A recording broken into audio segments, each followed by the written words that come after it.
श्रवण कीर्तन आदि परायण,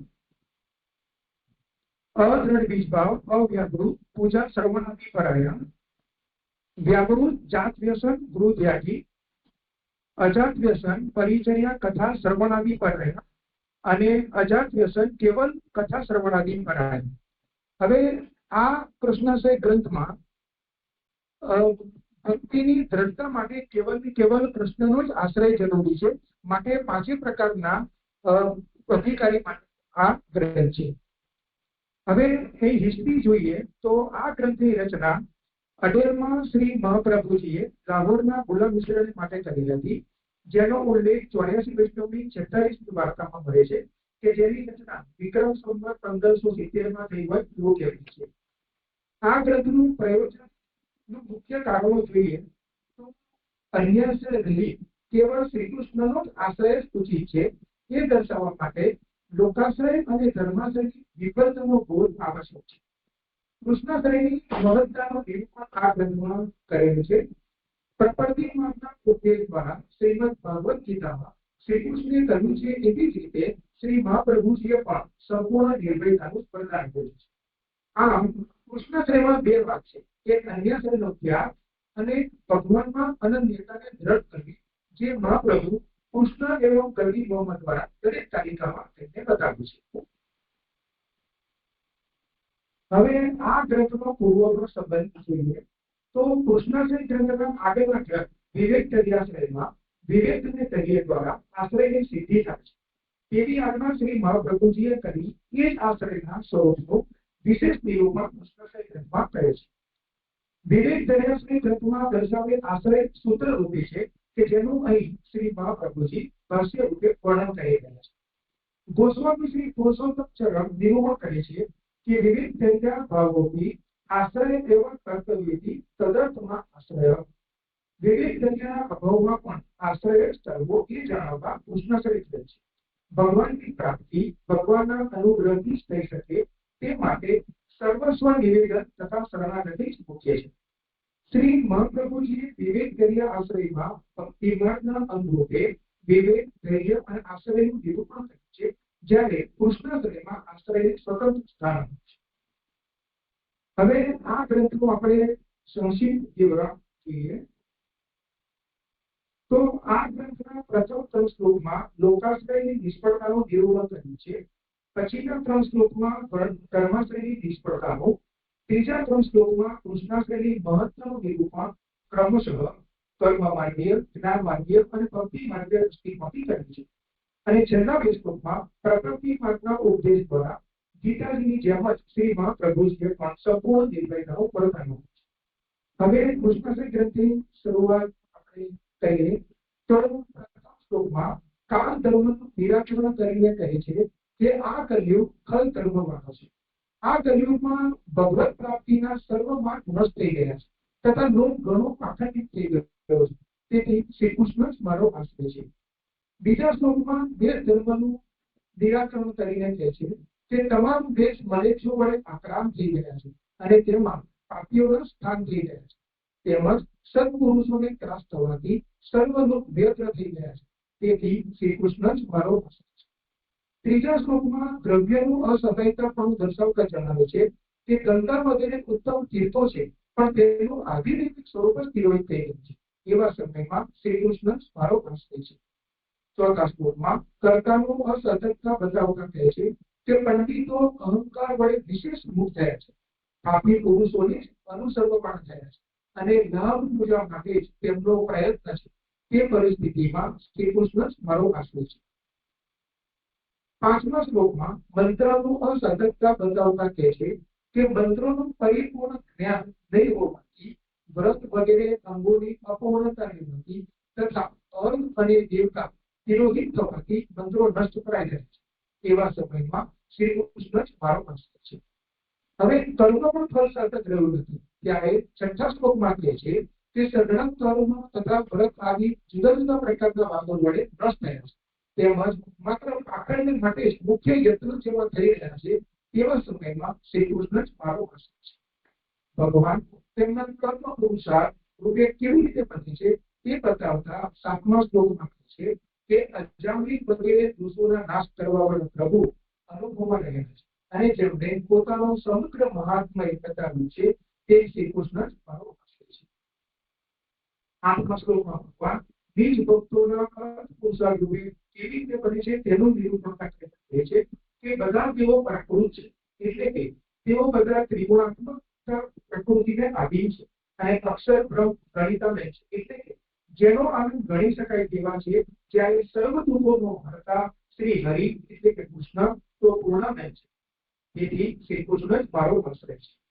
હવે કૃષ્ણ સર્વ મનોરથના પૂરક છે તથા સર્વ પ્રગતિ માટે ઈચ્છિત છે. તેમ ભગવાનનું કામરૂપપણું કહીને વિવેક, ધૈર્ય તથા ભક્તિ વગેરે કહી વિશેષ કરીને પાપમાં આસક્ત તથા બી જેવો જે હું છું તેને શ્રી કૃષ્ણ આશ્રય થાય. શરણાગતિમાં મોક્ષનું પણું છે તેમ સિદ્ધ કરવા 10મા શ્લોકમાં કહે છે કે શ્રી કૃષ્ણ સર્વ સામર્થ્ય છે તથા સર્વત્ર સમગ્ર અર્થ કરવાનો છે. તેથી શરણમાં આવેલા એવા જીવોને ઉદ્ધાર કરવા માટે હું શ્રી કૃષ્ણને વિનંતી કરું છું એવું શ્રી ભગવાન છે. હવે આ સ્તોત્રના પાઠથી બધું ફળ અક્ષય છે એવું બતાવવા માટે કૃષ્ણાશ્રયના આત્મારૂપ આ 11મા શ્લોકમાં કહે છે કે જે કોઈ આ કૃષ્ણાશ્રય સ્તોત્રનો પાઠ કૃષ્ણની સમીપમાં કરશે તે પાઠ કરનારનો આશ્રય કૃષ્ણ થશે. હવે ગ્રંથમાં આવે સાંપ્રદાયિક પારિભાષિક શબ્દોની પરિભાષા. પહેલો શબ્દ છે થિયોરી. અસ્તિત્વ ધરાવતી વસ્તુ જો પોતાના કાર્ય એટલે કે અર્થ ક્રિયાને પ્રગટ ન કરતી હોય તો અથવા તો વિદ્યમાન હોવા છતાંય તે અનુભવાતી ન હોય તો તે વસ્તુનો તિરુભાવ થયો છે તેમ સમજી લેવું. ગણિતાનંદ. ગણિતાનંદ એટલે કે જેનો આનંદ ગણી શકાય તે વસ્તુ. પરબ્રહ્મને જો ફળ સમજવામાં આવે તો અક્ષર બ્રહ્મ તેની સુગંધ છે. સુગંધની તીવ્રતા જેટલી ફૂલમાં હોય છે તેટલી પ્રસન્ન સુગંધમાં હોતી નથી. તે જ પ્રમાણે જેટલો આનંદ પરબ્રહ્મમાં હોય છે તેટલો અક્ષર બ્રહ્મમાં પ્રગટ જણાતો નથી. આ કારણે અક્ષર બ્રહ્મને ગણિતાનંદ કહેવાય છે. આશ્રય. આમ પરલો કે ભક્તિ સંબંધી અસત્ય તેમજ સત્ય દરેક બાબતોમાં એકમાત્ર શ્રી કૃષ્ણ જ મારો ક્ષપ અને આધાર છે. આવા સર્વદા સર્વ પ્રકારે આપવામાં આવતા ભાવને પુષ્ટિ ભક્તિ માર્ગમાં આશ્રય કહેવામાં આવે છે. પૂર્ણાનંદ. અક્ષર બ્રહ્મથી પણ ઉપર પરબ્રહ્મ પરમેશ્વર શ્રી કૃષ્ણ છે. તેનો આનંદ ગણી શકાતો નથી. તેથી તેને અગણિત આનંદ કહેવામાં આવે છે જે પૂર્ણાનંદ છે.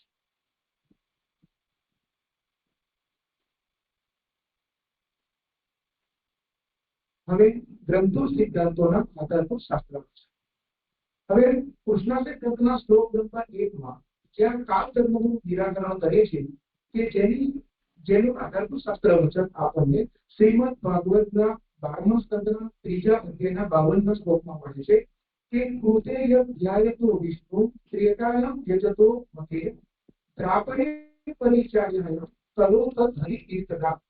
એટલે કે સત્યયુગમાં ભગવાનનું ધ્યાન કરવાથી, ત્રેતામાં મોટા મોટા યજ્ઞો દ્વારા એમની આરાધના કરવાથી અને દ્રાપરમાં વિધિપૂર્વક તેમની સેવા પૂજાથી જે ફળ મળે છે તે કલયુગમાં માત્ર ભગવત નામનું કીર્તન કરવાથી જ પ્રાપ્ત થાય છે.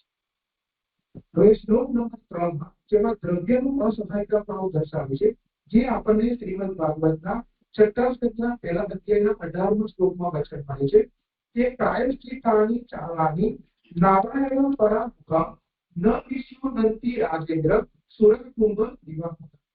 જેવી રીતે શરાબના ગળોને નદીઓ પવિત્ર કરી શકતી નથી તેવી રીતે ભગવાનથી વિમુખ વારંવાર પ્રાયશ્ચિત કરે તો પણ પવિત્ર થઈ શકતો નથી. શ્લોક નંબર 6માં કર્મનું પણ ફળ સાધકતા રહ્યો નથી જે આપણને શ્રીમદ ભાગવતના 11મા સ્કંદના 20મા શ્લોકના 20મા અધ્યાયમાં મળે છે કે સર્વ ધર્મોસ્તો યજન યજ્ઞેન નાશી કામ ઉદ્ધવ ન જાતિ સ્વર્ગ નરકો યજંત્ર સબ માર્ગ ચરે. હે ઉદ્ધવ, યજ્ઞો દ્વારા નિસ્વાર્થ ભાવથી મારી આરાધના કરે અને નિશ્ચિત કર્મોથી દૂર રહીને ધર્મના કાર્ય કરે તો તેને સ્વર્ગ કે નરકમાં ચક્કર લેવા નથી પડતા. 8મા શ્લોકમાં ભગવાન નિજ ભક્તોના અર્થ પુરુષાર્થ રૂપે કેવી બને છે તેનું નિરૂપણ કરે છે જે આપણને શ્રીમદ ભાગવત ગીતાના 15મા અધ્યાયના 18મા શ્લોકમાં કહે છે કે યસ્માક્ષર મતિ તોહમ અક્ષરાદપી ચોતમઃ તતોસ્મિ લોકે વેદે ચ પ્રતીક પુરુષોત્તમઃ. હું ક્ષર અક્ષર બંનેથી પર છું, સૌથી ઉત્તમ છું, તેથી સંસારમાં અને હેતુમાં પુરુષોત્તમ નામથી પ્રસિદ્ધ છું. 9મા શ્લોકમાં ભગવાન નિજ ભક્તોના કામ પુરુષાર્થ કેવી રીતે બને છે તેનું નિરૂપણ કરે છે કે જે ભગવાન ભગવદ ગીતાના પહેલા અધ્યાયના 32મા શ્લોકમાં કહે છે કે માહી પાપ વ્યાપ્રાસિદ્ધ યેતિષુ પાપયોગઃ સ્ત્રીઓ વૈશ્ય તથા શૂદ્રા સ્ત્રી યાતિ પસંદ કરવી. હે અર્જુન, સ્ત્રીઓ વૈશ્યો શૂદ્રો તથા પાપોની ચાંદાલ આદિ જે કોઈ પણ હોય તેઓ પણ મારે શરણે જઈને પરમ ગતિને જ પામે છે. 10મા શ્લોકમાં શરણાગતિમાં મોક્ષરૂપ પામે છે તેમ સિદ્ધ કરે છે. જે શ્રીમદ ભાગવતના 9મા સ્કંદના 4થા અધ્યાયના 65માં કહે છે કે એ દારા પુત્રા પ્રાણમ ચિત મમ વિનો પરમ જીતવામાં સર્વ જ્ઞાતા કથમ કાશ્યતુ કથમ પુસ્તરે. કે જે ભક્ત સ્ત્રી પુત્ર ધન ગુરુજન પ્રાણ ધન આલોક અને પરલોક બધું છોડીને મારા શરણમાં આવી ગયા છે તેને હું કેવી રીતે છોડી શકું. હવે ગ્રંથો સિદ્ધાંતોનો વર્તમાનમાં સ્વરૂપ અને તેની સૈદ્ધાંતિક સમસ્યા અને સમાધાન. આ ગ્રંથ શ્રી મહાપ્રભુજીએ મર્યાદા માર્ગે સેવક ગુના વિશ્ર માટે પ્રભુ પ્રાપ્તિના 6 સાધનો દેશ કાળ દ્રવ્ય કર્તા કર્મ અને મંત્રની વિફલતા માટે છે. શ્રી મહાપ્રભુજીને કલ્પનામાં પણ નહીં હોય કે આ જ 6 પ્રભુ પ્રાપ્તિના સાધનો વર્તમાન સમયમાં કૃષ્ણનો આશ્રય છોડીને કેવી રીતે સફળ થાય છે. આવો આપણે થોડો દૃષ્ટાંત. આજકાલ આપણે જોઈએ છીએ કે તીર્થને પિકનિક અને પ્રવાસનું સ્થળ બનાવી દીધું છે કે જ્યાં દારૂ પીવા વાળા અને માંસ ખાવા વાળા મળે છે. જ્યાં જ્યાં પવિત્ર નદી છે ત્યાં વિકાસનું નામ આપીને ગોવા બનાવી દીધું છે. આજકાલ કુસ્તી માર્ગીઓ તીર્થમાં નિષેધ કર્મ કરે છે. એવી જ રીતે વર્તમાન સમયમાં શ્રી મહાપ્રભુજીની બેઠકજીને જોઈ લો. અમુક બેઠકજી કે જેની બોલી બોલાય છે, બોલો મહાપ્રભુજીના સેવા કરવાના કેટલા, બસ જે વધારે પૈસા આપે છે તેને જગ્યા આપી દે. પછી એ જ મુખિયાજી જે લોકો બેઠકજીના દર્શન કરવા આવે તેને ડૂબી ગઈ છે. એવી જ રીતે ઠાકોરજીનો ધંધો પણ જગ જાય છે. જેટલી હવેલી છે તે બધી દુકાનો છે, વેપારી પેઢીઓ છે. ઠાકોરજીને જાહેરમાં દર્શન કરાવીને પૈસા મળે છે. આની સૈદ્ધાંતિક સમસ્યા જોઈએ તો અહીં પ્રભુ પ્રાપ્તિના 6 સાધનો પૈકીનું એક સાધન જે દેશની વિફલતા છે અને આજકાલ આવા તીર્થોમાં સ્થળો બેસી ગયો છે જે કલિકાળમાં તીર્થ છે. તેનું સમાધાન જોઈએ તો જે લોકો તીર્થને માનતા હોય તેમને જેટલા દૂષણો છે તેને સરકારી પ્રતિબંધથી દૂર કરવાનું કામ કરવું છે. શ્રી મહાપ્રભુજીએ ભક્તિ પરથી ગ્રંથમાં કરેલ આજ્ઞા પ્રમાણે ગૃહે સ્થિત્વા સ્વધર્મ પ્રમાણે તીર્થનો આશ્રય છોડીને માત્ર સ્વધર્માચરણ પૂર્વક ધર્મ રહીને જ પ્રભુની સેવા કરવી જોઈએ. અન્યનો આશ્રય છોડીને માત્ર ને માત્ર શ્રી કૃષ્ણનો જ આશ્રય કરવો જોઈએ. આમ ઉપરોક્ત દર્શન કુસ્તી માર્ગીય ગીતની વિફલતા બતાવે. હવે આપણે કુસ્તી માર્ગીય કર્તાની વિફલતાનું વર્તમાનમાં સ્વરૂપ શું છે. આજકાલ ઠેર ઠેર ભાગવત કથાનું આયોજન જોવામાં આવે છે, જેમાં દેવતા કથાકારો અથવા કુસ્તી માર્ગીય ગુરુઓ ભગવાનની લીલાગ્રહણ કરવાની બદલે પોતાના નિજી સ્વાર્થ માટે શ્રોતાઓને આનંદ આપે તેવી રીતે સંગીતમાં કૃત્રિમ રસનો ભ્રમ કરે છે, જે ભક્તિ નથી પણ ભક્તિના ભગાડ છે. તે લોકો કૃષ્ણ ગીતાનું ગાન છે. અમુક કથાકારો એવું માને છે કે આ કથાનું આયોજન નિજી સ્વાર્થ માટે નહીં પરંતુ મૃતકોના ઉદ્ધાર માટે, હોસ્પિટલ કે શાળાના ખર્ચ માટે મળે છે. હવે એટલે તો દયાનંદજીએ એવું કીધું છે કે ઓ ભાઈને ભાગવત પાણીને શું કીધું. પારસપુરીનું પાત્ર ભાગવત પાણી એટલે જહાજમાં ઘેર ઘેર પીછા માગે. જ્યાં લગી વસ્તુનું જ્ઞાન ના ત્યાં લગી દુઃખ દારિદ્ર્ય ના. એનું સમાધાન જોઈએ તો શ્રી મહાપ્રભુજીએ એવી આજ્ઞા કરી છે કે શ્રી ભાગવત માગરા પસંદગીનો પ્રયત્ન હેતુ કોઈ પણ લોભી એટલે કે પૈસા ટકા કમાવા ધન પાડા કે પાપ લોભી ભૂતોનો ઉદ્ધાર કે મૃત્યુ દોષનું નિવારણ કે ભોગ વિના આસક્તપૂર્વક પ્રયત્નપૂર્વક જાતે શ્રી ભાગવતનો પાઠ કરવો જોઈએ. 84 વૈષ્ણવની વાર્તામાં આવે છે કે પદ્મનાભદાસજીએ મર્યાદા માંગી હતા, પરંતુ શ્રી મહાપ્રભુજીની આજ્ઞા શિરોધન્ય કરીને તરત જ શ્રી ભગવતીની આજીવિકા છોડી દીધી અને પોળી વેચવાનો ધંધો શરૂ કર્યો. એટલે કે મહાપ્રભુજી આજ્ઞા કરે છે કે પઠનીય પ્રયત્નેન સર્વ હેતુ વિભાજિતમ ભૂત્યર્થ નિયમયુક્ત પ્રાણે સંકલ્પ ગતે નથી. કારણ કોણ સુધી પણ કેમ ના આવી જાય, પરંતુ આજીવિકા અર્થે ભાગવતનો ઉપયોગ ન જ કરવો જોઈએ. પુષ્ટિ માર્ગીય મંત્રની વિફળતાનું વર્તમાનમાં આપણે શોધવું જોઈએ. તો આપણે જોઈએ છીએ કે પરીક્ષાના સમયે મોટા હોર્ડિંગ્સ લાગેલા છે અને અખબારોમાં સરસ્વતીના જપ કે સરસ્વતી યજ્ઞનું આયોજન થાય, જે અન્યાય છે અને મહાપ્રભુજીના સિદ્ધાંતની વિરુદ્ધ છે, જેનું સમાધાન માત્ર ને માત્ર કૃષ્ણ પર પૂછે છે. પુષ્ટિ માર્ગીય દ્રવ્ય વર્તમાનમાં શોધવું જોઈએ. તો અત્યારના સમયમાં આપણે જોઈએ છીએ કે ઘણા લોકો ચમત્કારિક યંત્ર, નાપી ગુદ્દા, પિરામિડ જેવું લક્ષ્મી યંત્ર કે કાચબો રાખે છે. ભગવાન કરતા તેવા ચમત્કારિક દ્રવ્ય પર વધારે લોકો વિશ્વાસ રાખે છે અને પોતાની મનોકામના પૂરી થાય અને સમૃદ્ધિ વધારે તેવી આશા રાખે છે. અસ્તુ.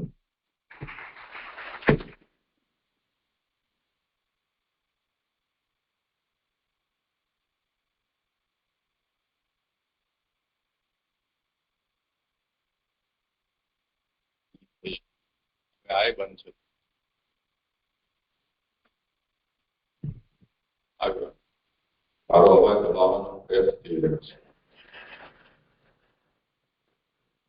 તો સુરેશભાઈએ ધાસુ પ્રસ્તુતિ કરી, જેટલું કહી શકાતું હતું એટલું એમણે કહી, બાકી રાખ્યું. પણ એ અભિનંદનીય છે કે અત્યાર સુધી શિષ્ય વૈષ્ણવ સમુદાયની અંદર આ બધા મુદ્દાઓ પર અવાજ ઉઠાવવો એ અશક્ય જેવું લાગતું હતું. એમને એમ લાગતું, લોકો એમ કહીને દબાવતા કે આપણે દોષ નહીં જોવા, કે આમ આપણું કામ નથી, ગુરુજનોનું કામ છે, અપરાધ લાગી જાય, અહંકાર આવી જાય, આવા બધા કારણો બતાવી અને જે પણ સિદ્ધાંત વિરુદ્ધ પ્રવૃત્તિઓ ચાલી રહી છે એના તરફ આંગળી ચીંધતા રોકવામાં આવતા. હવે ધીરે ધીરે મહાપ્રભુના ગ્રંથોનું અવગાહન કરવાને કારણે બધાની અંદર એ આત્મવિશ્વાસ આવી રહ્યો છે કે આપણે જે બોલી રહ્યા છીએ, જે કહી રહ્યા છીએ એ સત્ય છે. તો સૌથી મોટી ઉપલબ્ધિ એ છે કે આપણે જયારે સાચી વાતને સમજી શકીએ છીએ તો પછી જે ખોટું છે એને ખોટું કહી શકવાનું સામર્થ્ય પણ આવે છે. તો આ એક બહુ સારી વાત છે, કેમ કે જે આ સત્ય ચાલી રહ્યું છે એના સામે બહુ ધારણ કરવું એ આ સત્યનો સ્વીકાર છે. એટલે દ્રૌપદીના શિરણ વખતે જે લોકો ચૂપ હતા એમના માટે દ્રૌપદીએ એ જ વાત કરી હતી કે અતુષ્ટ સારથે જે તો ઉપયોગ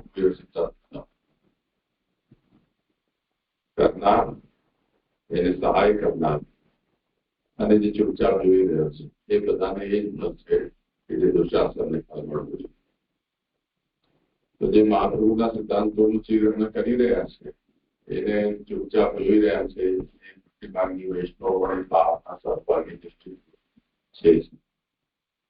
તો એના સામે આપણે જેના પ્રત્યે આપણા હિતચિંતક છે એનું ધ્યાન રાખવું જોઈએ, જાગૃત કરવા જોઈએ.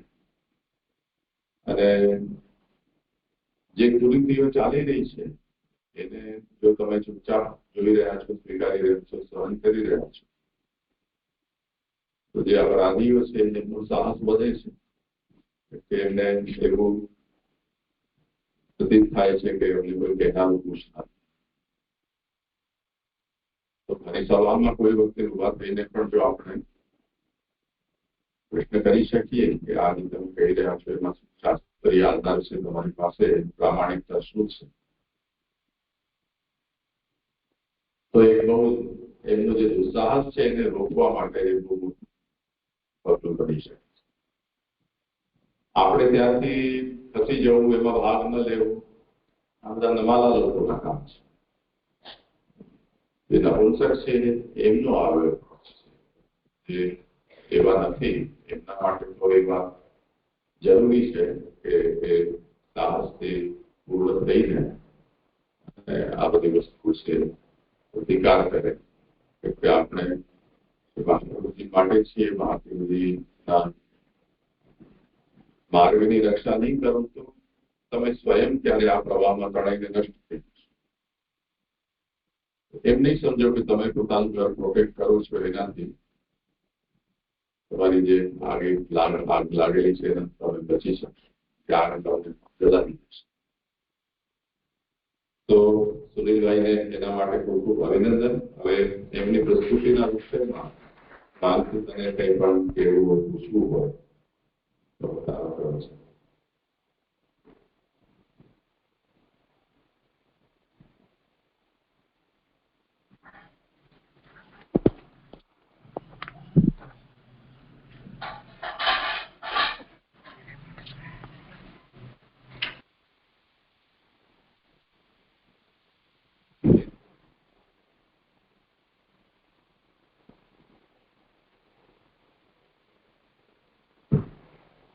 તને અવાજ સંભળાય છે કે કેવું છે?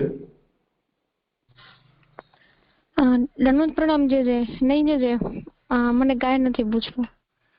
અચ્છા, હવે આગળ જેમનો ક્રમ હોય તે આવી જાઓ.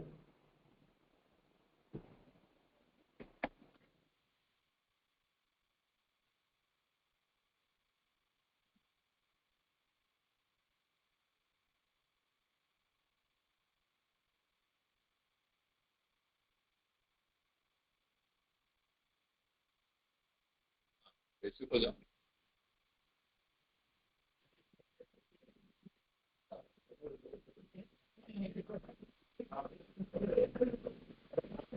હવે આંખ બંધ કર.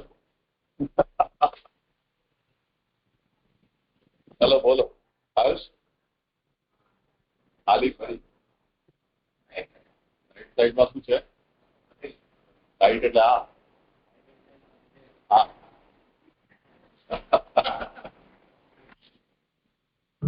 ચલો હવે ચતુષ્કોટી ગ્રંથની પ્રસ્તુતિ હર્ષ અને દ્વિજ બંને કરવાની હતી. એમાંથી હર્ષના હિસ્સામાં પ્રસ્તુતિ આવી રહી છે, દ્વિજે પ્રશ્ન કરવાના છે. હવે આપણે સાંભળી.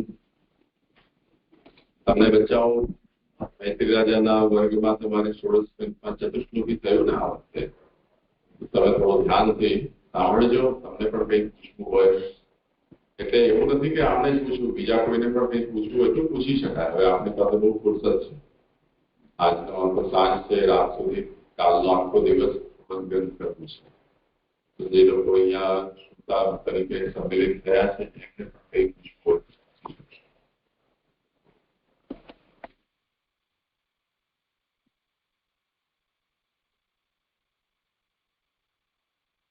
આચાર્ય શ્રી મારા દંડવત પ્રણામ. વલ્લભકુલ પરિવારને મારા દંડવત પ્રણામ. અને અહીંયા ઉપસ્થિત સર્વે વૈષ્ણવોને મારા જય શ્રી કૃષ્ણ.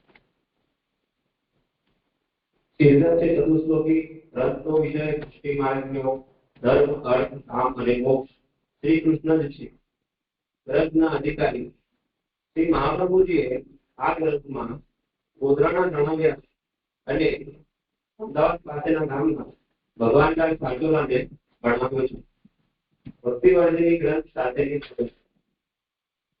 ભક્તિવર્ધિની ગ્રંથમાં બતાવેલા અધિકારીમાં બીજા નંબરના અદ્રઢ બીજભાવવાળા અને ચોથા નંબરના પરિચર્યા કરતા શ્રવણ આદિ પરાયણને અહીંયા ઉપદેશ કર્યો છે. અદ્રઢ બીજભાવવાળા અવ્યાભૂત, જે ઘરમાં રહીને બધી વ્યસ્તતાથી મુક્ત થઈને સેવા કરતા પરાયણ છે, તેને અહીંયા આચાર્ય ઉત્તમ કહ્યું છે. અહીં વાર્તાજીના સંદર્ભમાં જોઈએ તો ગોધરાના ધણાવ્યા જ્યારે મહાપ્રભુજીના શરણમાં આવ્યા ત્યારે શ્રી મહાપ્રભુજીએ તેમને બ્રહ્મ સંબંધિત શિક્ષા આપી, સેવા પધરાવી અને પછી એક આદર્શ ભગવદીયની જેમ તેઓ તેમનું જીવન જીવવા લાગી. અને જે આ પ્રકારની સેવા ના કરી શકે તે ચોથા નંબરનો જે અધિકારી છે એમાં કહ્યું છે કે પરિચર્યા અને કથા શ્રવણ પરાયણ રહે તેવી આપણે આચાર્ય તરફ શ્રી ભક્તિવર્ધિનીમાં કરીશું. પહેલો, ત્રીજો અને પાંચમો અધિકારી અહીંયા વિચારેલો નથી.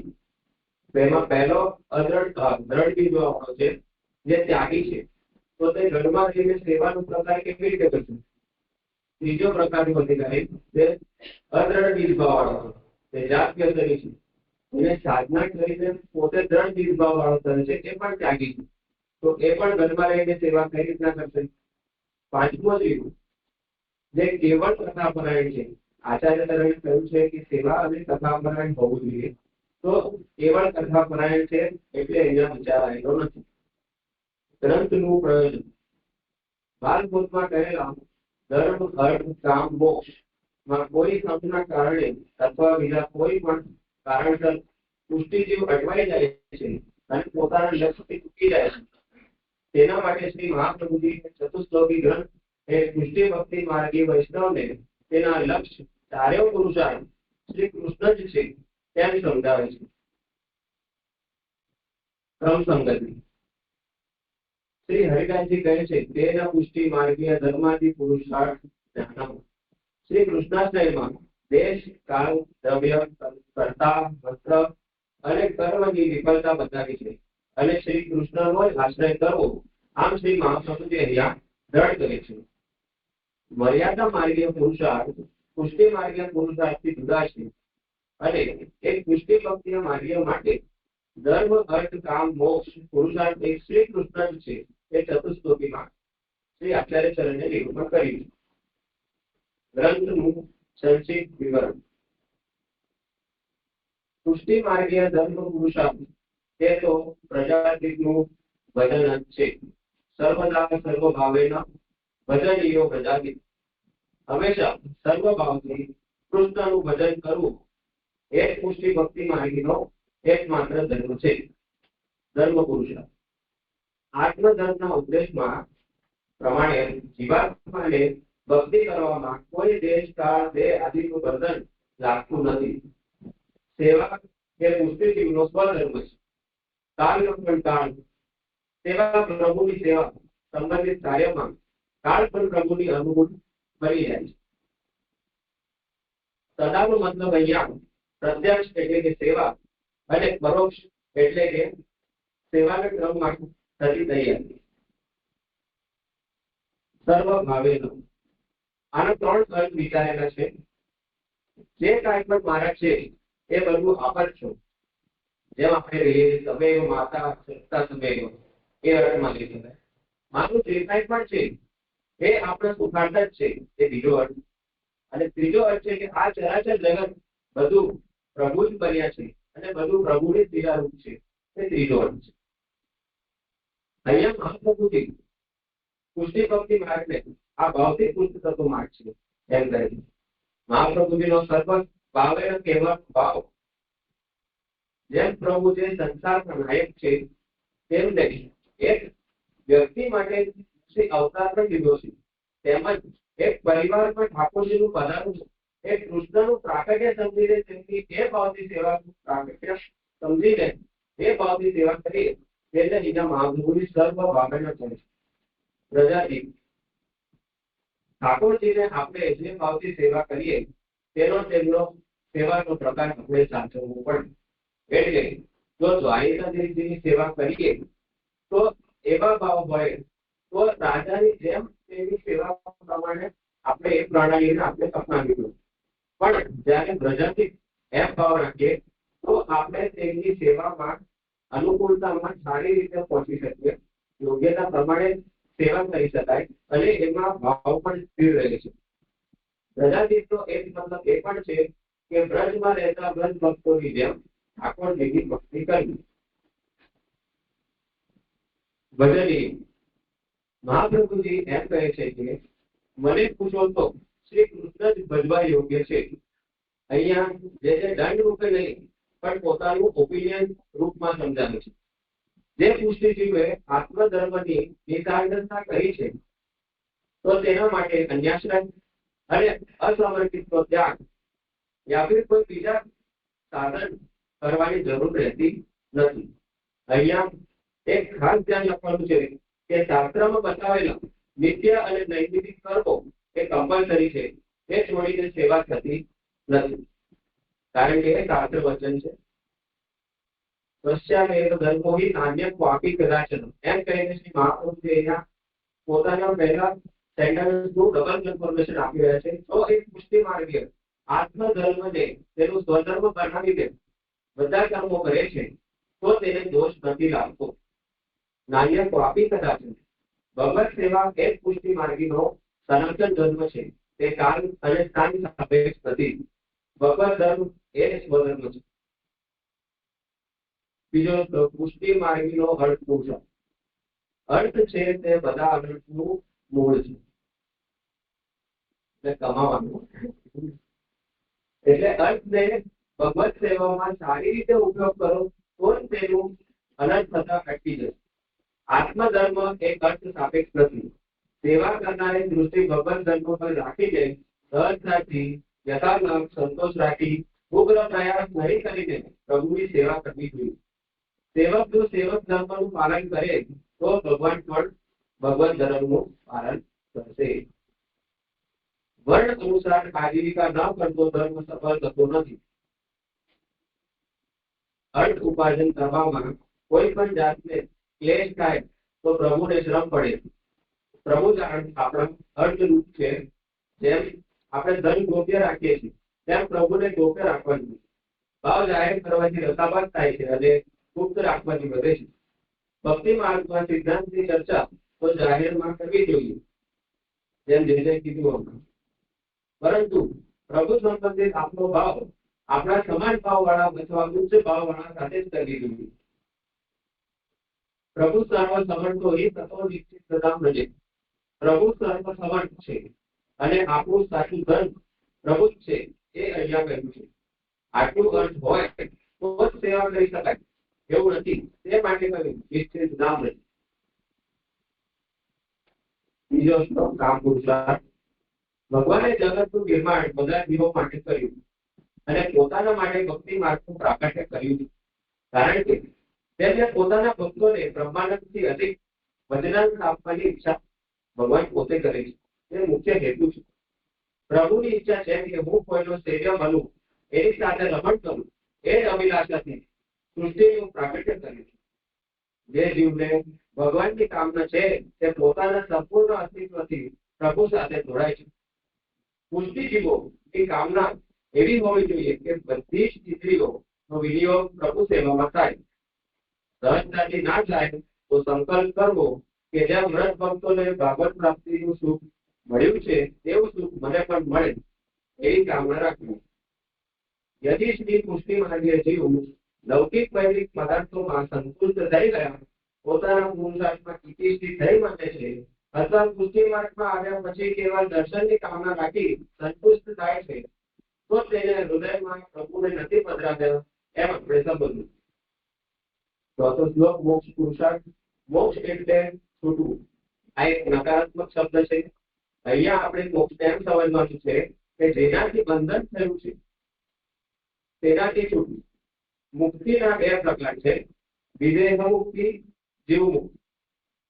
વિદેહ મુક્તિ એટલે દેહ છૂટ્યા પછી પ્રાપ્ત થાય તે વિદેહ મુક્તિ, અને દેહ રહે છે છતાં મુક્ત છે તે જીવન મુક્તિ.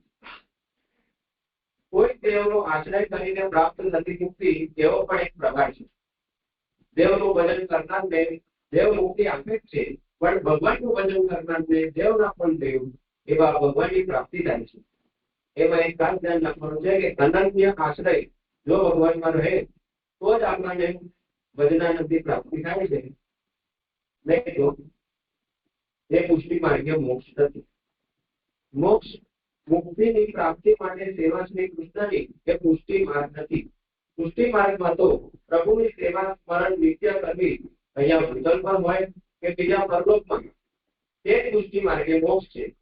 પ્રભુનું ભજન કરતી વખતે બીજી કોઈ લૌકિક વૈદિક કામના જોડવી નહીં અને નિરંતર પ્રભુનું ભજન સ્મરણ કરવું, એ શ્રી મહાપ્રભુજી અહીંયા મોક્ષ કહે છે.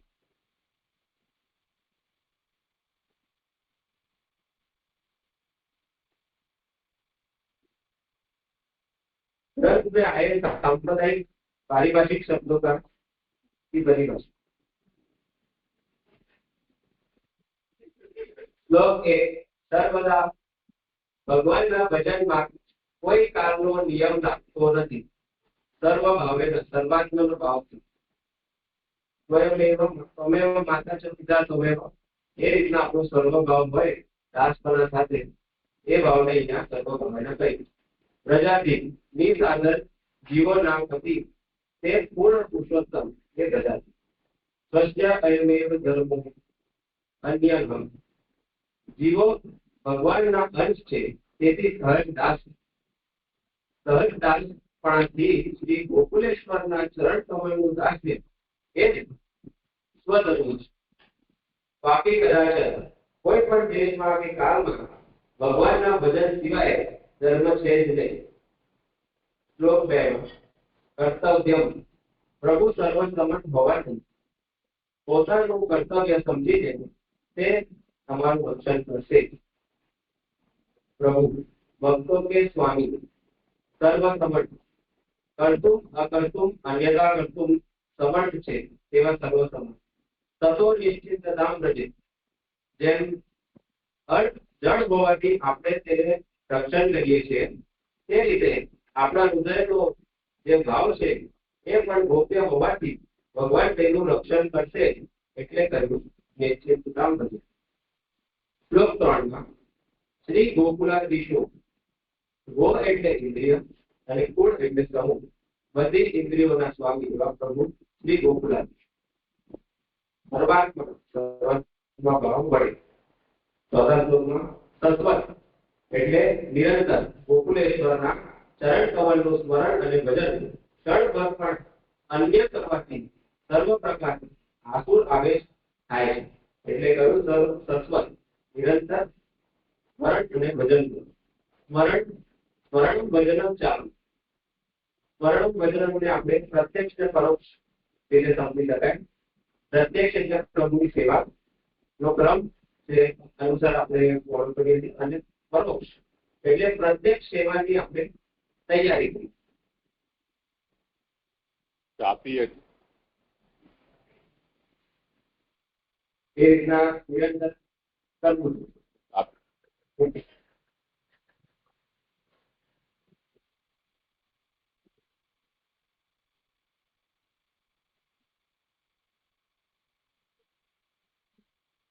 સિદ્ધાંતના આધારભૂત શાસ્ત્રો છે. શ્લોક 1 સર્વદા સર્વભાવેન. ગોપીજનો ભગવાનને કહે છે કે આપ ધર્મને જાણનારા છો. આપે પતિ પુત્ર મિત્ર વગેરેની સેવા કરવી એ પુણ્યનું ધર્મ છે એમ કહ્યું છે, પણ મનુષ્ય માત્રના અતિ પ્રિય તો આપ છો.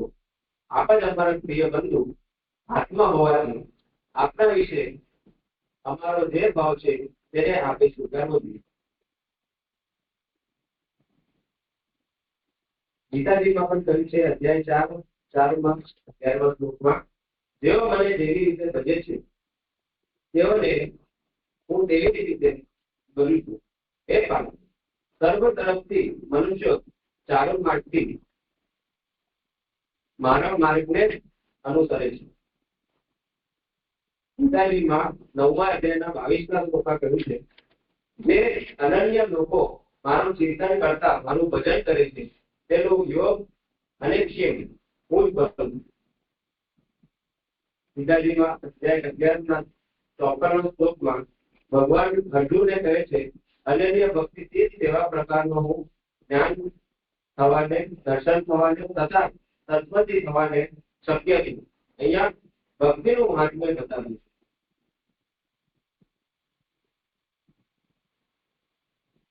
શ્લોક 2 પ્રભુ સર્વસમર્થ. દસમ સ્કંદમાં 46મા અધ્યાયના 4થા શ્લોકમાં ભગવાન ઉદ્ધવજીને કહે છે કે ગોપીજનોનું મન નિત્ય નિરંતર મારામાં જ લાગેલું હોય છે. તેમનું સર્વસ્વ હું જ છું. મારા માટે તેમને દેહના ધર્મો છોડી દીધા છે. મારું એ વ્રત છે કે જે મારા માટે લૌકિક વૈદિક ધર્મોને છોડી દે છે તેમને હું મારામાં ધારણ કરું છું. તેમની હું સંભાળ રાખું છું. આગળ દસમ સ્કંદના 2જા અધ્યાયના 33મા શ્લોકમાં કહ્યું છે, દેવો કહે છે, હે માધવ, આપનો આશ્રય કરનારા પડતા નથી. તેનું કારણ એ છે કે જેને આપને પ્રિય માન્યા છે તેમના આપ રક્ષણ કરો છો. એટલે નિશ્ચિંતતા મળે છે, નિશ્ચિત નિર્ભય રહીને ફરે છે.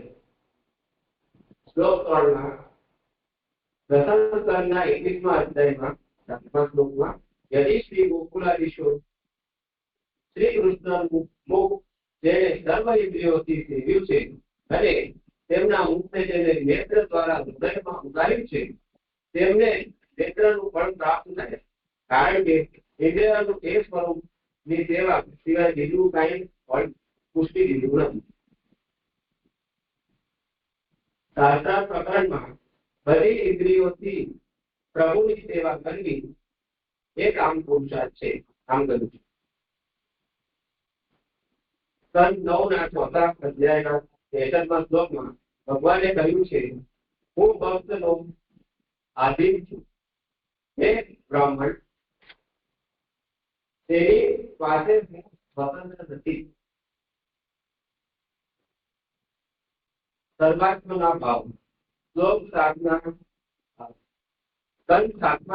પહેલા અધ્યાય અને 30મા શ્લોકમાં કહ્યું છે કે હે રાજન, ગોપીએ કામથી, કંસે, વૈથી, શિશુપાલે, દંતવક્રએ, રાજાએ દ્વેષથી, યાચકે કુટુંબ સંબંધીથી, એમ અમે સ્નેહથી, એમ ભક્તિથી પોતાનું મન ભગવાનમાં લગાડ્યું છે. આ સર્વાત્મના ભાવમાં અલગ અલગ ભાવ બધાના બતાવ્યા છે આ શ્લોકમાં. શ્લોક 4. અતઃ સર્વત્રના શાશ્વત.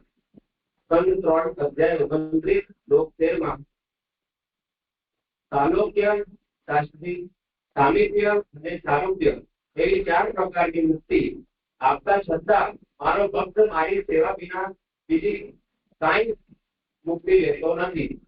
તે આત્યંતિક ભક્તિ યોગ જાણો. એનાથી 3 ગુણોને છોડી જીવ મારા ભાવને પામે છે. સિદ્ધાંતનું વર્તમાનમાં સ્વરૂપ અને એની સૈદ્ધાંતિકતા, સમસ્યા તથા સફળ. સિદ્ધાંત.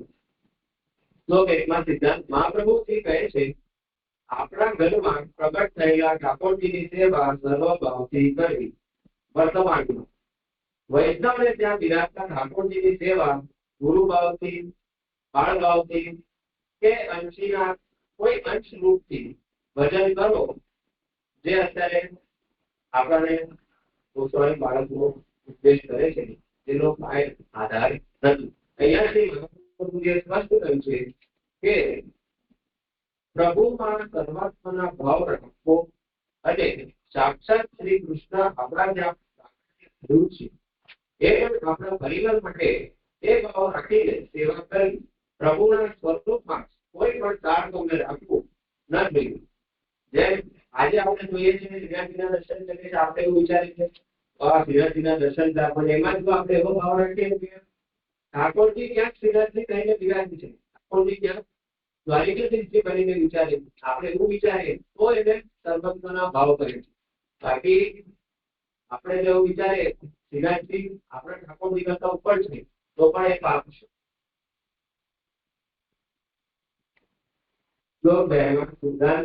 પુષ્ટિ પ્રભુ આપણા માટે અર્થ રૂપ ગોપ્ય છે.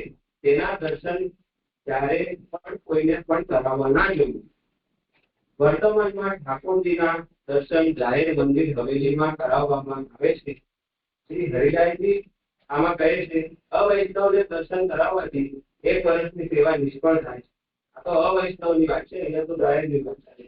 વર્તમાનમાં શ્રી ગોપીનાથજી પણ કહે છે કે પ્રિય છે અને ભક્ત છે તેને દર્શન કરાવી છે. ઘરમાં પણ જે બહિર્મુખ છે તેને દર્શન ન કરાવે. બીજો સિદ્ધાંત બીજા શ્લોકનો. પોતાના વર્ણ અનુસાર આ જીવિકા અનિશ્ચિત પ્રકારથી કરવી, જેનાથી પ્રભુ પ્રસન્ન થતા. વર્તમાનમાં જે ભાગવતજીની આજીવિકા જે કરે છે તે પુષ્ટિ ભક્તિ માર્ગમાં નિષિદ્ધ પ્રકાર છે. મહાપ્રભુજી કહે છે કે પ્રાણ કંઠે આવી જાય તો પણ ભાગવતજીની આજીવિકા ન કરવી જોઈએ. શ્લોક 3માં સિદ્ધાંત છે, સર્વ ઇન્દ્રિયોથી પ્રભુની સેવા કરી. વર્તમાનમાં જાહેર ધોરેલી મંદિરમાં દર્શન કરી આવવાથી પોતાને કૃતાર્થ માને છે, તો તેની સામે મહાપ્રભુજી કહે છે કે એને પોતાના હૃદયમાં શ્રી ઠાકોરજીને પધરાવ્યા નથી અને એ ક્યારે પણ ભગવાન ફલદાન કરતા નથી. શ્લોક 4માં સિદ્ધાંત છે, શ્રી મહાપ્રભુજી કહે છે કે પરબ્રહ્મ શ્રી કૃષ્ણનું અનન્યતાથી ભજન કરવું એ નિરંતર ચાલતું રહે તેને જ મોક્ષ કહેવાય. વર્તમાનમાં આધુનિક ગુરુજનો પોતે જ અન્ય દેવી દેવતાના ઉત્સવ મનોરથમાં ભાગ લે છે, તો શિષ્ય વર્ગ પણ અન્ય દેવી દેવતા સંબંધિત રસ કરે છે. અન્ય દેવ સંબંધી કાર્યોમાં ભાગ લે તેનાથી અન્યાશ્રય થાય છે. અનન્યાશ્રય તો દૂરની વાત રહી, પણ શ્રી કૃષ્ણ પ્રત્યે રુચિનો જે ભાવ ઉત્પન્ન થવો જોઈએ એ પણ આ જીવનમાં તો પોસિબલ નથી.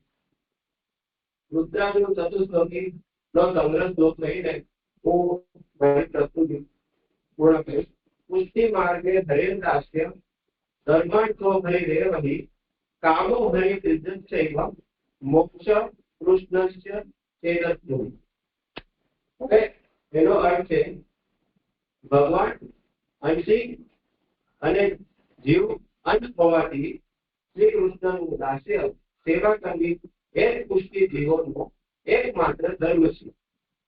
શ્રી કૃષ્ણ પુષ્ટિ જીવના અર્થરૂપ છે. શ્રી કૃષ્ણ દર્શનથી સદા ઈચ્છા એ જ પુષ્ટિ જીવોનું કામ પૂરું ચાલે છે. એકમાત્ર શ્રી કૃષ્ણનો જ દ્રઢ આશ્રય રાખી શ્રી કૃષ્ણની સેવા સ્મરણ કરનારને પ્રભુનું દાન વજનાનંદનું દાન થાય છે. એ પુષ્ટિ માર્ગે મોક્ષ છે.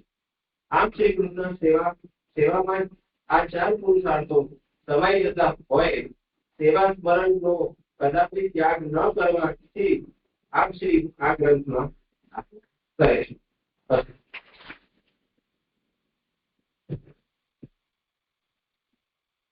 ये राग व्यवस्था है, पहली बार करी क्या है? એવું લાગ્યું કે પહેલી વાર કરી છે, પહેલા કરીએ છે, મને વિસ્મરણ થઈ ગયું. તો આ રીતે જ ઠાકોરજીની કૃપા રહે, રુચિ રહે માર્ગમાં વાણીના આવકાર. હવે આ પ્રસ્તુતિના ઉપર વિજય કેવું વર્ષે ગ્રંથના જેટલા બી શ્લોક હતા એનું સંક્ષેપમાં નિરૂપણ સારી રીતે કર્યું અને બધા સાંપ્રદાયિક શબ્દોની પરિભાષા બી હર્ષે કવર કરી છે. પણ મારે અહીંયા શાસ્ત્ર વચનમાં એડ કરવું છે. શ્લોક 1 માં શાસ્ત્ર વચનમાં એવું કેવું છે કે ભક્તિના ભિન્ન ભિન્ન સાધનો દ્વારા ભગવાનનું નારાયણ નિશ્ચિત છે. તેથી ભગવાન સર્વધર્મોનું નિરૂપણ કરતા શ્રી ભાગવતજીમાં ઉદ્ધવજી પ્રત્યે કહે છે, જેમાં 11મો સ્કંદ અધ્યાય 18 અને એનું 43-44 શ્લોકમાં એવું કહે છે કે બધા મારી ઉપાસના કરવી એ પ્રાણી માત્રનો ધર્મ છે. તેમાં સ્વધર્મની અનન્યના ભાવથી જે ભજન કરે છે ત્યાં અનન્યતા રૂપી ભજન સ્વધર્મ છે. આનાથી સિદ્ધ થાય છે કે જીવે પણ ધર્મની આકાંક્ષા થવા પર ભગવદીઓ માટે અનન્યતાથી ભગવાનનું ભજન જ સ્વધર્મ છે. પછી સેકન્ડ શ્લોકમાં મારે શાસ્ત્ર વચનમાં એવું એક કહ્યું છે કે 10મો સ્કંદ ભાગવતજીનો 10મો સ્કંદ 46 અધ્યાયનો 4th શ્લોકમાં એવું કીધું છે કે જે મારા માટે લોક ધર્મનો ત્યાગ કરે છે તેનું ભરણ હું કરું છું. જેવી રીતે લૌકિક ધન આદિથી લૌકિક ભોગોની પ્રાપ્તિ છે, તેવી રીતે જે જીવ બધું છોડીને ભગવાનની શરણમાં ગયો છે તેમના અર્થ પ્રભુ બને છે. એટલે કે હવે જો એને ધન કમાવો છે તો એ ધન ભગવાન જ છે. એટલે કે અડધો હરી એ બની. એમાં એક કીર્તન બી છે, ધર્મ નીતે પાયો ધર્મ નીતે પાયો, એનાથી અર્થ પુરુષાર્થ સિદ્ધ થાય છે. પછી ફોર્થ શ્લોકમાં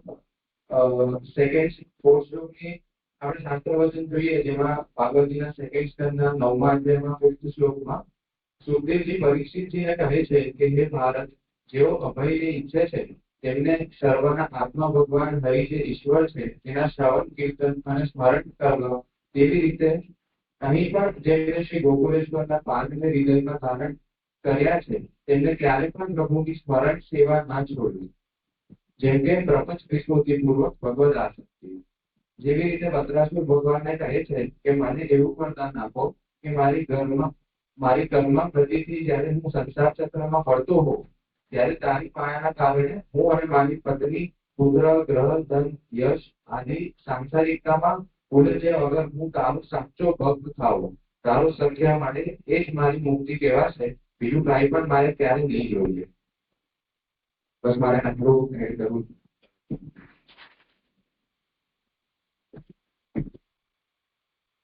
બંને ગ્રંથનું અવગાહન બહુ સુંદર રીતે કરાયું.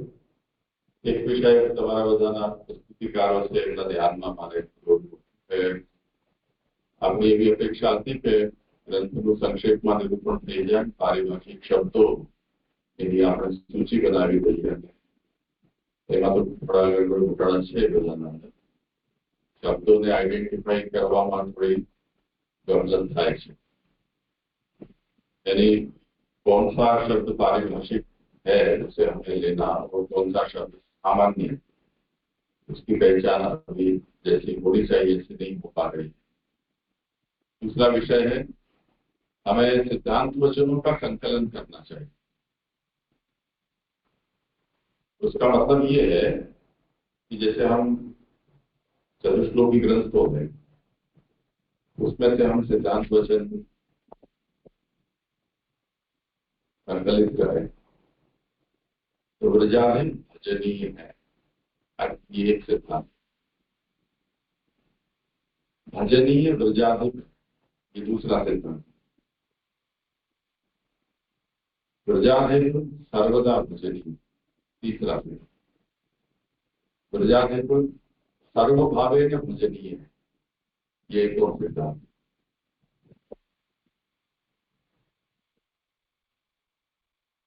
व्रजाधीन का भजन पुष्टि जीव का एक धर्म है, ये और सिद्धांत।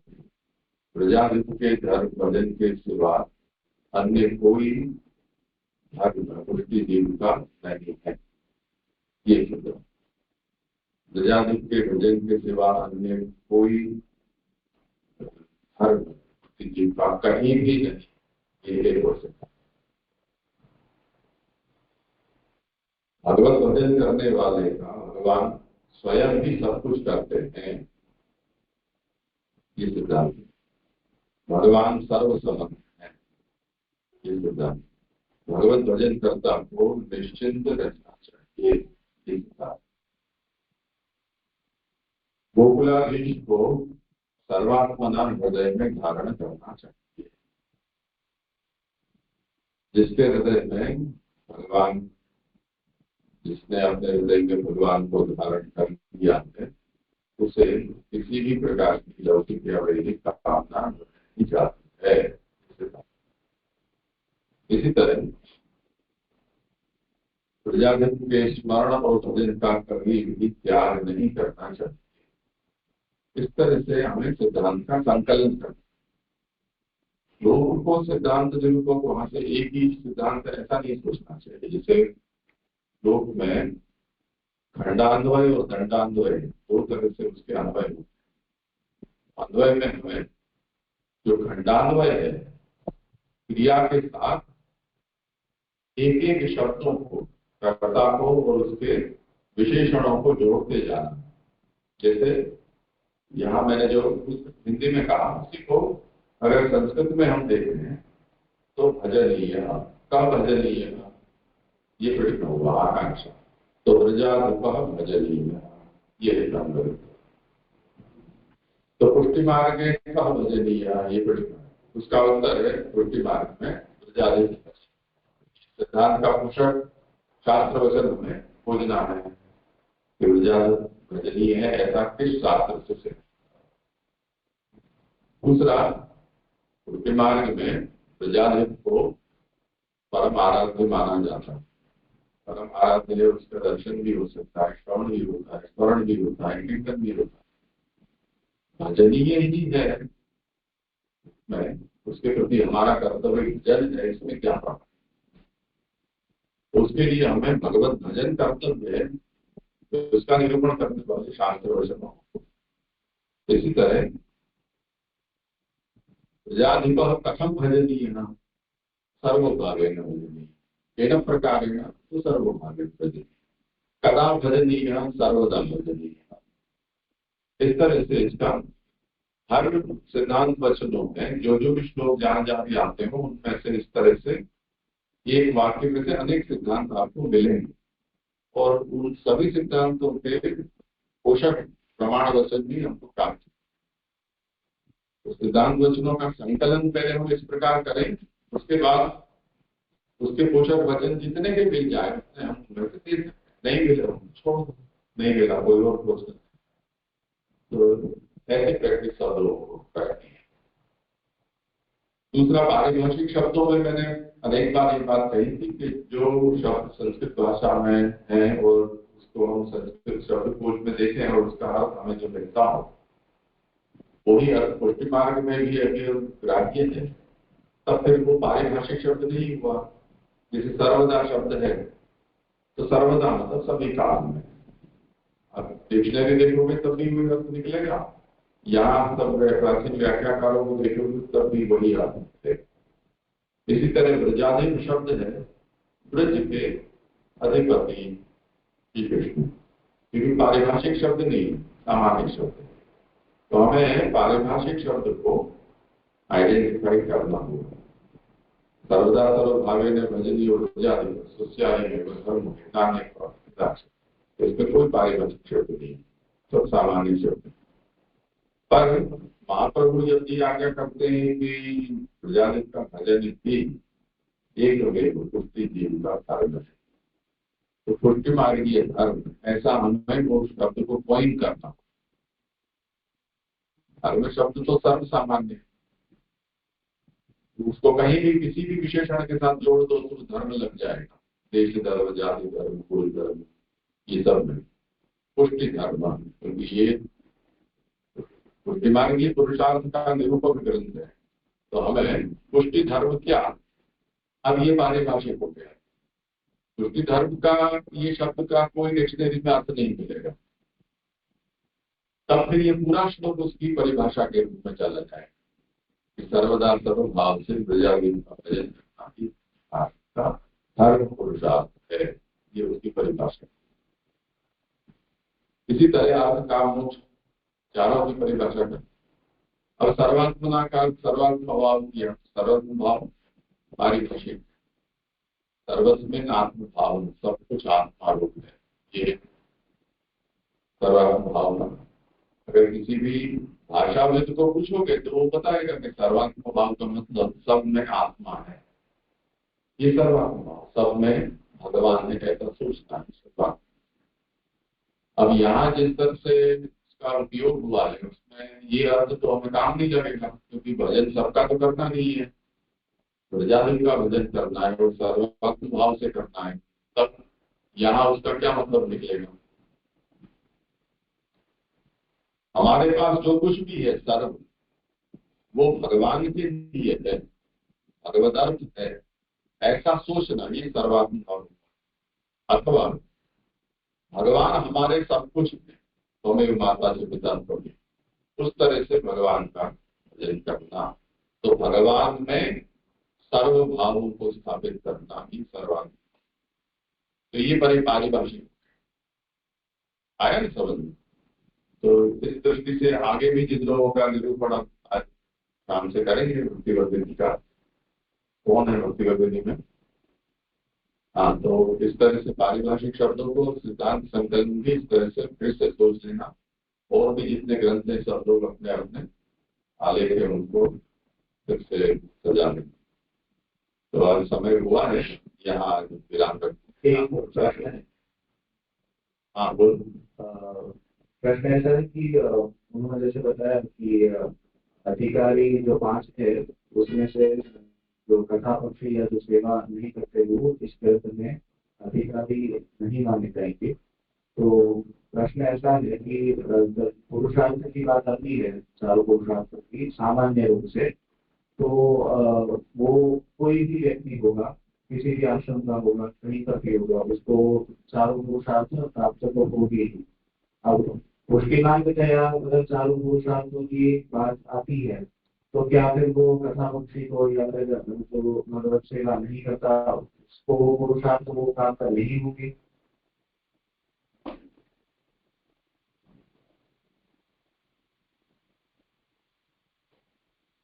यहाँ पे श्री कृष्ण आज चाहे वो पुरुषार्थ अंतिम वर्ष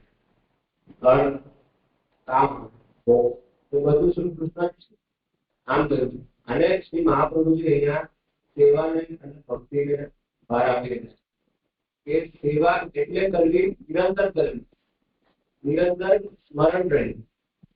જેને આપણે જયારે ઠાકોરજીનું કરીશું, સેવાનું કામ કરીશું, તો સવારથી લઈને સાંજ સુધી જેટલી આપણે પ્રત્યક્ષ કર્મો કરીશું એ બધામાં ઠાકોરજીનું સ્મરણ આપતા રહે. હવે હું ખાલી કથા પારાયણ થઈ જઉં, સેવા ના કરું, તો એમાં શું થશે? મારું મનમાં વચ્ચે વચ્ચે આંસુ આવશે. કારણ કે હું અત્યારે લૌકિકમાં જેવી બધી ગતિવિધિઓ ચાલી રહી છે, બાળકો બીજા હવેલી માર્ગ, બીજા ઘણા બધા માર્ગ બહાર પ્રચલિત છે, એ બધી વસ્તુ આપણને હારું થવાની જ છે. પણ જો હું સેવા કરીશ તો આ બધાથી દૂર રહીશ, અને એનાથી મને આ ચારેય પુરુષાર્થમાં જે શ્રી કૃષ્ણ ફળ છે એ અંતિમ ફળનું પ્રાપ્તિ થશે. जहाँ तक वो निषिद्धों की या उनकी बात है तो मुझे तो नहीं लगता कि उनका कहीं कुछ वो संदर्भ है नहीं. बाकी जो जाट नहीं है या फिर जो कथा पक्ष का ही कथा पक्ष को ही फॉलो करता है, तो अगर ब्रजावली पर भजनीय है तो जो नवधा भक्ति है उसमें स्मरण और कीर्तन भक्ति जो है तो वो तो भक्ति करेगा नहीं, तो वो किसी प्रकार से ब्रजावली का भजन तो कर ही रहा है. और बाकी अर्थ काम पुरुषार्थ की या फिर मोक्ष की बात है तो वो भी वो व्यक्ति में सिद्ध हो नहीं पाएगा. तो क्या है यहाँ पे, तो सभी को अधिकारी मानना उचित होगा या फिर जो सेवा करता है उसको ही अधिकारी मानना? हमारे मास्टर वचन पर लई शकाय.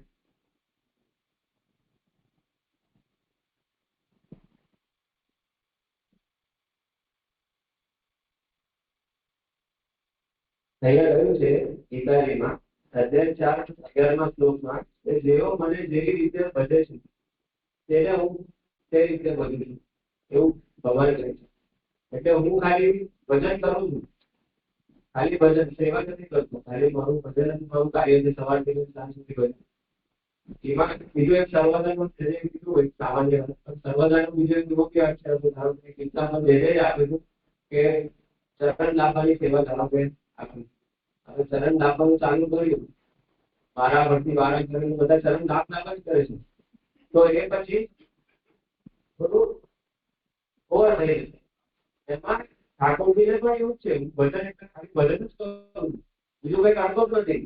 હું બહારનું ખાઉં છું, બહાર ફરું છું, ભજન જ કરું છું, ખાલી બહારનું સેવા કરવા કઈ અસર નથી, ખાલી ભજન જ કરું છું. તો ઠાકોરજીનું જે ક્રમ છે એ ક્રમ ફોલો નહીં કરે તો ખાલી ભજનથી ભજનાથી પ્રાપ્તિ કેવી રીતે થશે? वो तो कथा पक्षी को भी जो मानसिक फल होता है वो भी तो बताया नहीं है ना. जो सेवा करता जो फल होता है वो और कथा पक्षी को दोनों को फल तो समान ही प्राप्त होता है. जातो जैसे वैसनी है फल क्या है? मानसिक फल तो दोनों को ही प्राप्त होगा. और जातो जैसे तो बात ही नहीं कि वो ऐसा निषिद्ध आचरण या फिर ऐसा कुछ हो है, वो तो त्यागी है. हाँ तो वो तो फिर इसमें ऐसा है कि अनुष्ठानोपयोगिता और आदर्श, ये दो बातों को समझना चाहिए. पुष्टि मार्गी प्रपन्न भी हो सकता है, व्यावृत केवल कीर्तन श्रवण परायण भी हो सकता है, और गृह सेवा में पूजा और श्रवण कीर्तन परायण भी हो सकता है, त्यागी भी हो सकता है. पर इस ग्रंथ की अनुष्ठानोपयोगिता उस दृष्टि से वर्गीकरण किया गया है. चतुश्लोकी का उपदेश त्यागी किस तरह से उसका अनुसरण अपने जीवन में कर पाए, असंभव. सर्वदा सर्वभावे भजन ऊर्जा ये सूत्र उसको दे दिया जाए. मरेगा तब तक माथा कूटता रहेगा, तब सेवा तो हो नहीं पाएगी, त्यागावस्था. तो काम का क्या चतुश्लोकी उसको, उसके अनुष्ठान में उपयोगी ये ग्रंथ नहीं है. ये बात सही है कि अगर वो पुष्टि जीव है तो भगवत सेवा रहित होना उसके जीवन की विफलता है, उसकी इंद्रियों की विफलता है, तो जीवन पूरा उसका विफल जाना. तो उसी पश्चाताप में तो त्याग करके निकला है कि अब ये जीवन जब विफल ही है तो शरीर छूटे और आत्मा से भगवान की प्राप्ति। शरीर तो कुछ काम आ नहीं रहा है, घर कुछ काम आ नहीं रहा है, कुछ काम आ नहीं रहा है, तो गर्दन को तो छोड़ दिया, आप शरीर को कैसे छोड़ो? त्याग करके शरीर जब छूटे उसकी बाट देखकर आत्मा से भगवान की प्राप्ति हो जाए, इसीलिए उसने त्याग किया। या तो भगवान प्रकट होता है, न हो तो मैं तिरोहित होकर भगवान में मिल जाऊं। तो चतुश्लोकी के कोई भी पुरुषार्थ इसके लिए उसका अनुष्ठान करना संभव नहीं। उस दृष्टि से ये कहा गया है भक्तिवर्गनी में वर्णित दूसरा, तीसरा या चौथा जो परिचर्या परायण है, ये दो अधिकारी ऐसे हैं कि जिनमें भक्तिवर्ग में चतुष्कोटि ग्रंथ के उपदेश का अनुसरण करने की संभावना है, अन्य में नहीं। अब अंतिम श्लोक में अतः सर्वात्मना शाश्वत गोकुलेश्वर पादयोः स्मरणम, भजनम नहीं बोलते तो अभी भी हो जाता, आपको इसी भजन और जोड़ दिया। भजन का हर्ष कुछ और समझना है कि मंजीरा लेके ढोल बजा के गाना, उसे भजन समझना है। संस्कृत भाषा में भजन का अर्थ सेवा होता है। तो केवल यदि स्मरण बोला होता महाप्रभु ने तो अभी भी वो एक दुखे को तिनके का सहारा ऐसे मिल जाता, पर भजन जोड़ दिया इसलिए वो भी संभव नहीं। अत्याज्य कक्षा में आ गया भजन। वो जो पूर्ण व्यावृत है केवल श्रवण कीर्तन परायण है, वो ये चौथे श्लोक में भी फेल हो जाएगा। तो ये जितने भी कौन सा ग्रंथ किसके लिए है, उसमें उसकी अनुष्ठानोपयोगिता यानी इम्प्लीमेंटेशन उस ग्रंथ में कहे गए सिद्धांत का करने की संभावना 5 में से किसकी है, इस दृष्टि से सोचना है। बाकी तो सभी ग्रंथ सभी के लिए है। अभी अपन 1632 लोगों ने हमने सभी ग्रंथ पढ़ लिए। आप सब लोग ने भी जितने भी सुने अब तक तो चतुर्लोकी तक तो सुन ही लिए, तो श्रवण योग्यता सभी की। उस योग्यता की ये बात नहीं, समझ में आए? अब ग्रंथों के फल की बात करेंगे तब फिर से अधिकारी बदल जाएंगे। तो अभी यहाँ अधिकारिता है वो सापेक्ष है, कौन से दृष्टिकोण से अधिकारी का विचार किया जाता है, उस दृष्टि से आप इसको ठीक है। तो अब ये 2-3 बातें मैंने कही है, वो आगे के जिनके ग्रंथ हैं वो ध्यान में ले और 4 बजे फिर से बैठते हैं वाले